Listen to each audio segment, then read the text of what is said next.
أعوذ بالله السميع العليم من الشيطان الرجيم بسم الله الرحمن الرحيم إن الحمد لله نحمده ونستعينه ونستغفره ونعوذ بالله من شرور أنفسنا ومن سيئات أعمالنا من يهده الله فلا مضل له ومن يضلل فلا هادي له أشهد أن لا إله إلا الله وأشهد أن محمدا عبده ورسوله وصفيه من خلقه وخليله اللهم صل عليه وعلى آله وصحبه وسلم تسليما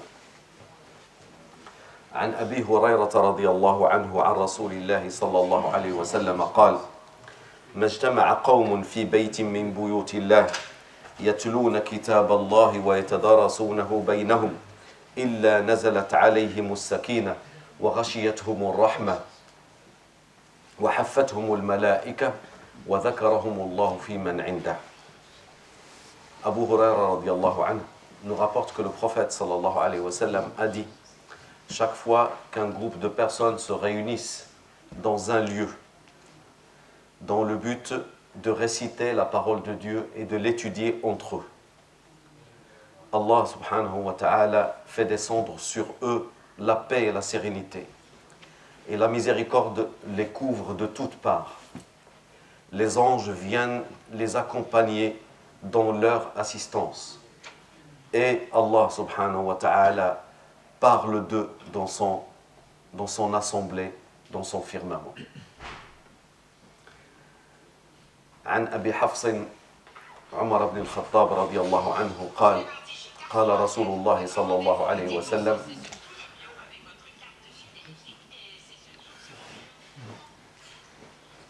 Ça va, il y a le mot fidélité, c'est pas grave. إنما الأعمال بالنيات وإنما لكل امرئ ما نوى فمن كانت هجرته إلى الله ورسوله فهجرته إلى الله ورسوله ومن كانت هجرته لدنيا يصيبها أو امرأة ينكحها فهجرته إلى ما هاجر إليه. Le prophète sallallahu alayhi wa sallam, d'après ce que rapporte Omar ibn al-Khattab radiyallahu anhu, dit: les actes ne valent que par les intentions qui les ont animés. Et une personne n'est rétribuée qu'en fonction de l'intention qu'il a mise dans ses actes. Celui qui aura migré pour Allah et pour le messager d'Allah sera récompensé pour avoir migré pour Allah et pour le messager d'Allah. Et celui qui l'aura fait pour épouser une femme ou pour garder l'avantage, un avantage économique, un avantage commercial, il sera récompensé en fonction de son intention. Alors ces deux hadiths, je rappelle, sont là à chaque fois pour nous rappeler pourquoi nous sommes là et comment nous devons être là, dans quel état d'esprit nous devons être.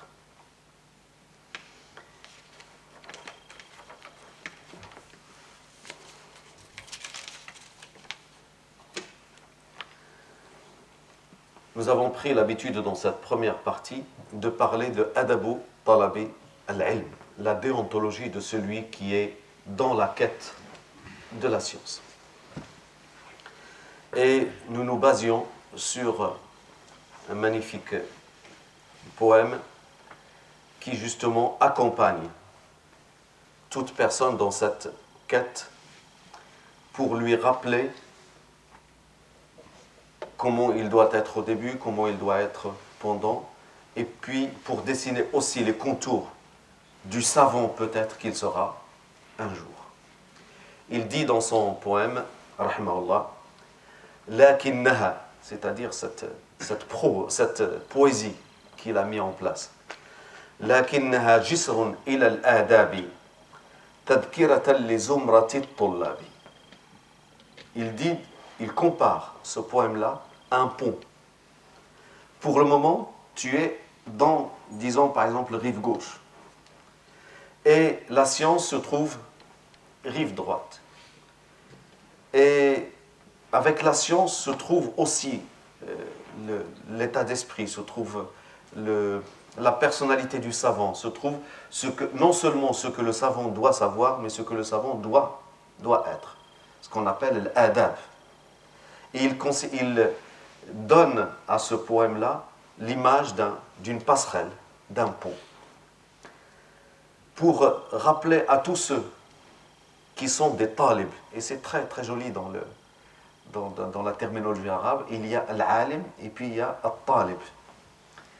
C'est-à-dire que celui qui apprend, si vous regardez par exemple, on dit le savant est l'apprenant, l'enseignant est l'apprenant, celui qui apprend. Alors en arabe on dit celui qui demande. La science est une demande, c'est une quête. Al-talab, c'est le fait, on dit talib, c'est pour ça que le bled, talib, on le dit à celui qui connaît le Coran. Mais avant de connaître le Coran, il était dans une quête de l'apprentissage du Coran. C'est pour ça qu'on l'appelle talib. وهذه الآداب من جنس العمل بالعلم طوبى لمن الشرع امتثل. Ces adab, ces règles, cette déontologie, cette somme, plutôt ce règlement intérieur de la quête de la science, il fait partie de ce que celui qui est en quête de science devrait comprendre. C'est que la science doit produire. Toute science stérile qui ne produit pas d'action est une science inutile. Et parfois, ça arrive. Quand on dit inutile, ça ne veut pas dire futile.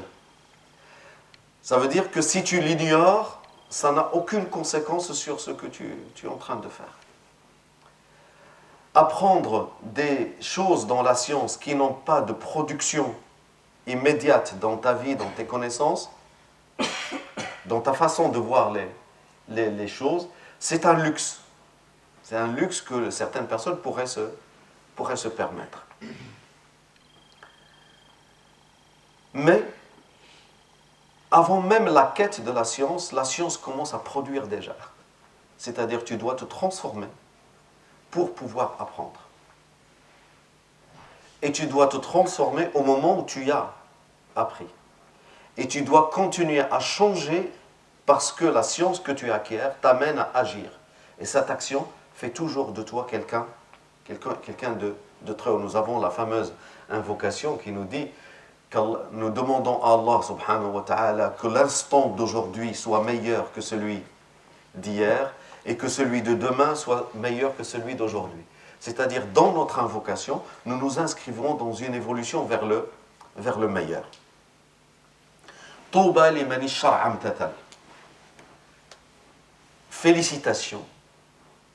Il félicite toute personne qui, lorsqu'il apprend Shara c'est l'ilm, c'est tout ce qui concerne, quand on dit sharia c'est l'ilm, dans sa globalité. Oubliez le mot sharia là dont on nous rabat les oreilles à chaque fois à la télé. Vous imaginez, il prêche la sharia.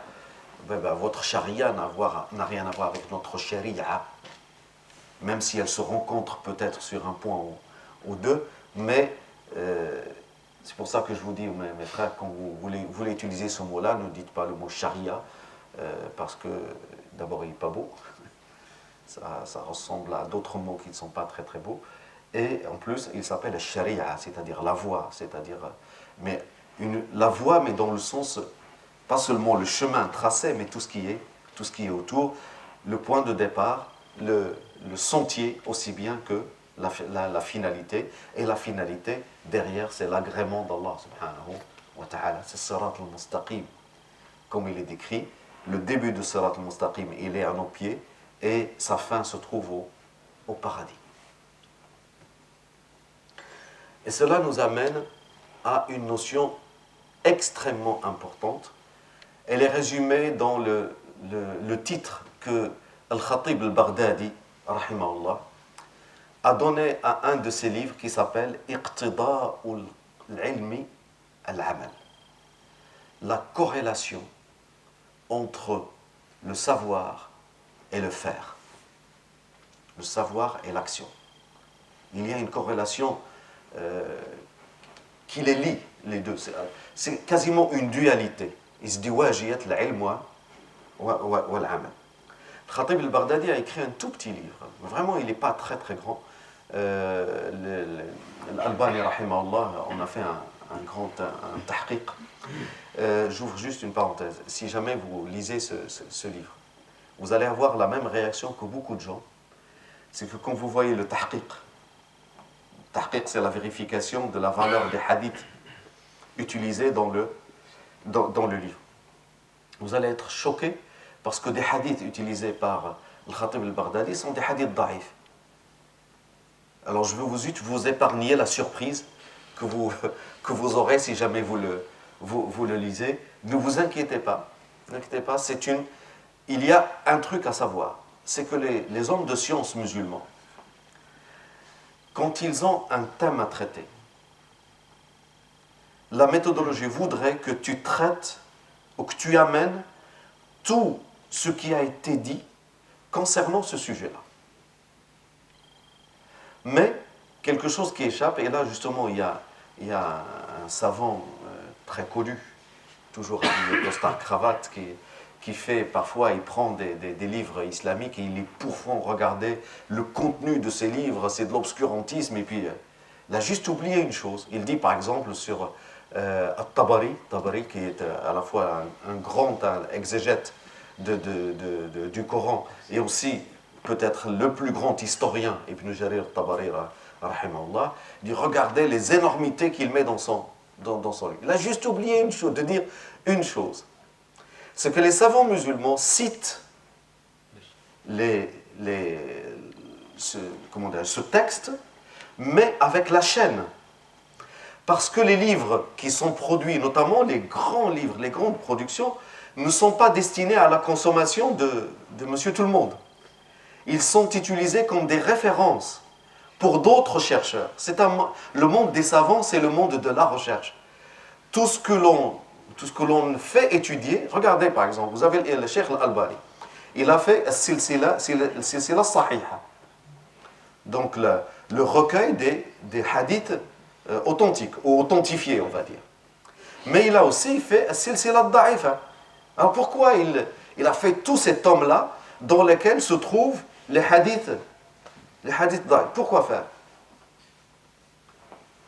Pour qu'on sache qu'on continue à savoir qu'il y a hadith et hadith. De nous, on ne s'en cache pas. Et que lorsque tu vas étudier, par exemple, comme le livre Iqtida al-Ilm al-Amal, et tu verras que certains hadiths, ils vont être qualifiés de daïf, de faibles, mais il y a la chaîne. Qu'est-ce qui a permis à l'Albani derrière, c'est-à-dire des siècles plus tard, rahimahumullah jami'an, de dire que ce hadith-là est daïf? Parce que le Khatib al-Baghdadi a mis la chaîne. Et pour te montrer aussi que cette question-là a été traitée de différentes façons. Si nous avions fait vraiment de la science islamique un travail vraiment académique, les hadiths sahih qui vont être utilisés, les paroles justes et vraies qui vont être dites, comme les choses qui ont été des mensonges ou qui étaient des fabrications, pour une raison ou pour une autre, tout ça nous renseigne sur la façon dont cela a été abordé. C'est-à-dire non seulement l'information, elle est là, mais elle nous renseigne sur tout ce qu'elle véhicule comme fantasme, comme vérité, comme mensonge. Et pour les sciences nouvelles là, qu'on appelle l'anthropologie, qu'on appelle l'herméneutique, vraiment, c'est là où il faut aller. Telle idée, regardez à telle époque ce qu'elle a amené comme réaction parmi les savants de telle ou telle époque. Donc il ne faut pas se catastropher, se décourager. Il dit, on ne va pas si tu es vraiment un petit consommateur de la science, on te fait les mukhtasar. Vous voyez, le mukhtasar, c'est-à-dire un condensé dans lequel on va évacuer tout ce qui pourrait être qualifié de faible ou d'ambigu, et on va te laisser, et puis après beaucoup de livres se réduisent pratiquement au lieu de 4 tomes, on se retrouve seulement avec un tome. Mais dans la recherche de l'homme de science, le mukhtasar n'est pas suffisant. Nous, dans le madhab al-maliki, on s'en est rendu compte très très vite que pendant des siècles et des siècles, on faisait le condensé du condensé du condensé, ce qui fait que le dernier condensé qu'on a, Si tu veux vraiment le décondenser pour savoir ce qu'il a voulu dire par toutes les petites, les petits raccourcis qu'il a pris, il te faut 15 ans, 16 ans pour déchiffrer un tout petit livre. Alors qu'il faudrait moins de temps pour aller chercher les choses dans la source de départ. Le livre s'appelle Iqtida'ul ilmi al-amal, la corrélation entre le savoir et l'action. Question de facilité, et parce que aussi, dans son introduction, il m'a facilité le travail. Donc je vais, Inch'Allah, la traduire assez rapidement, en prenant les points forts de cette introduction. Cette introduction, Al-Khatib al-Baghdadi la présente comme un conseil. ثم إني موصيك يا طالب العلم. ثم إني موصيك يا طالب العلم. Ensuite, je te conseille, ô toi qui es parti à la quête de la science. On va résumer par étudiant. Je te conseille d'avoir une intention pure, بإخلاص النية. في طلب العلم في طلبه وإجهاد النفس على العمل بموجبه. Et que tu produises le maximum d'efforts pour agir selon ce que tu as appris. Pour agir selon ce que tu as appris. فإن, et là j'ai même pris un stylo de couleur pour l'écrire, pour mon propre usage. فإن العلم شجرة والعمل ثمرة. Là il est magnifique parabole. La science est un arbre et l'action en est le fruit. فإن العلم شجرة. Je vous poserai cette question-là quand on fera l'évaluation.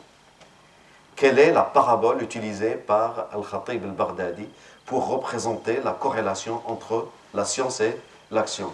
Donc la réponse, vous devez, je vous dis déjà, cette question-là sera, Inch'Allah, posée. فإن العلم شجرة والعمل ثمرة. Si en plus le jour de l'évaluation vous mettez le texte en arabe, il y aura un petit bonus pour vous donner envie. وليس يعد عالما من لم يكن بعلمه عاملا. اسمع أخويا العزاوي. وليس يعد عالما من لم يكن بعلمه عاملا. Il n'est pas compté du nombre des savants celui qui n'a pas traduit sa science en action. وهذه واحد الكلمة يعني يتداولها الناس. Il y a une parole qui est maintenant fait pignon, elle a pignon sur rue. اعملوا ما أقول ولا تعملوا ما أفعل ولا شي حاجة من هذا القبيل. Faites ce que je dis et ne faites pas ce que je fais. Les paroles de Al-Khatib al-Baghdadi battent en brèche ça. Battent en brèche ça. Il dit même وما شيء, écoutez bien, وما شيء أضعف من عالم ترك الناس علمه لفساد طريقته وجاهل أخذ الناس بجهله لنظرهم إلى عبادته. C'est la chose la plus niaise, vraiment la plus nulle. Ils disent la chose qui a la moins de consistance, c'est un savant que les gens ont abandonné à cause de son mauvais comportement. Quelle perte, quel gâchis. Ou un ignorant que les gens écoutent juste parce qu'ils voient la qualité de son adoration. Les deux, ça rejoint ce que nous avions dit la semaine dernière. Et ça me rappelle, il y a facilement 15 ans, 16 ans, je suis allé manger chez un ami, chez un collègue, qui est devenu aussi un peu ami. Il m'avait invité chez lui. Et nous avions parlé de quelqu'un que nous avions connu dans la ville de Caen, qui appartenait à une secte musulmane. Et lui, il avait un amour pour cette personne-là qui dépasse, il le trouve magnifique. Ayant discuté avec cette personne, je n'ai pas eu le même engouement pour lui. D'ailleurs, c'est devenu même un trait de mon caractère. Quand quelqu'un qui n'a de cesse de tailler dans la réputation des savants de la Ummah, et qui ne fait que ça, il peut même prier toute la nuit que ça ne changerait rien de ce que je pense de lui. Il pourrait faire le pèlerinage 5 fois par an, je ne sais pas si c'est possible. Il pourrait jeûner toute l'année. S'il dit du mal de nos références, de nos savants, je ne sais pas. Parce que sa prière est pour lui, son hajj est pour lui, son adoration est pour lui. Et puis nos savants, ils sont à nous tous. Ils sont warathato al-anbiya. Donc je préfère le perdre lui et gagner ceux que le prophète sallallahu alayhi wa sallam a désignés comme ses héritiers. Et je me souviens de ce qu'il m'avait dit. Il lui dit, parce que toi, tu ne connais pas très bien cette personne. Moi, il m'a invité chez lui. Et une fois qu'on a mangé, moi, je suis allé dormir. Et lui, il a fait ses ablutions et il a prié toute la nuit. Je dis, subhanallah. Regardez comment les gens jugent les choses. Et puis après, si tu dis quelque chose, tu te dis, et toi, tu fais ça toi la nuit? Tu pries toi toutes les nuits? Moi, je suis capable. Vous savez, si jamais vous priez la nuit, ne le criez pas sur les toits le lendemain. C'est une fois le prophète sallallahu alayhi wa sallam a dit, est-ce que quelqu'un a vu l'étoile filante qui est passée cette nuit? Un énorme astre qui est passé. Un compagnon dit, moi, puis après il s'est rendu compte que ce que les gens allaient penser, comment à cette heure-là, celui-là, il était réveillé. Un compagnon du prophète, c'est qu'il priait. Il a dit, ah non, j'avais un petit peu mal, je me suis levé pour aller me soulager, je suis revenu tout de suite, hop. Parce que waliyullah, celui qui est waliyullah, il ne crie pas ça sur les toits. Comme le savant, il ne va pas arrêter toute discussion pour dire maintenant écoute-moi parce que je suis un savant. Tout va avec l'ikhlas. L'ikhlas, ça veut dire l'humilité. Ce que tu fais pour Allah subhanahu wa ta'ala, garde-le entre toi et Allah subhanahu wa ta'ala. Tu vas me dire, oui, mais c'est pour l'exemple. Très bien, pour l'exemple. Si tu es vraiment un exemple, Allah subhanahu wa ta'ala fera en sorte que tu sois un exemple. Et pourquoi veux-tu être un exemple dans ce qui ne se voit pas? Ça ne suffit pas d'être un exemple dans ce qui se voit. La façon d'être avec les gens, la façon de vendre et acheter avec eux, la façon d'honorer ta parole, la façon d'être à leur service quand ils le demandent, ça c'est largement suffisant si tu veux être un exemple. Et parce que l'adoration est une question de ilm et de amal.